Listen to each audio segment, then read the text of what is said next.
এই মুহূর্তে চাঞ্চল্যকর খবর, পল্লীগ্রাম টিভির শফিক গ্রেপ্তার। পল্লীগ্রাম টিভির শফিক গ্রেপ্তার, জনপ্রিয় ইউটিউবার তথা পল্লীগ্রাম টিভির হিরো শফিক গ্রেপ্তার রেজিনগর থানা পুলিশের হাতে। তবে কি কারণে গ্রেপ্তার এই বিষয়ে এখনো পর্যন্ত জানা যাচ্ছে। রেজিনগর থানা এলাকার একটি মেয়েকে মিথ্যা প্রলোভন দেখিয়ে বিয়ের প্রতিশ্রুতি দিয়ে দীর্ঘদিন মেলামেশা করে এবং শারীরিক সম্পর্ক করে।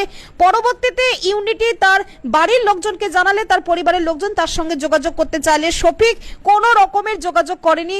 ফলে তার নামে ধর্ষণের মামলা করা হয় এবং তার ভিত্তিতে গতকাল রাত্রে তাকে তাহিরপুরের একটি হোটেল থেকে গ্রেপ্তার করে রেজিনগর থানা পুলিশ।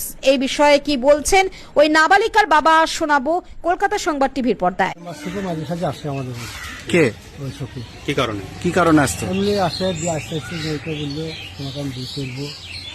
হ্যাঁ, বিয়ে নাই করে আমরা লিখে যাই খুব করে বি করেনি? না, বিয়ে করে না। বিয়ে তখন আবার স্কুল যাওয়ার নাম করে মেয়ে বলছি, আবার সেখান থেকে দিয়ে দিয়ে কালীগঞ্জের আমরা লিখে গেছি দিয়ে বলছে যে আমি বিয়ে করবো, খারাপ লাইনে চলে যাচ্ছে।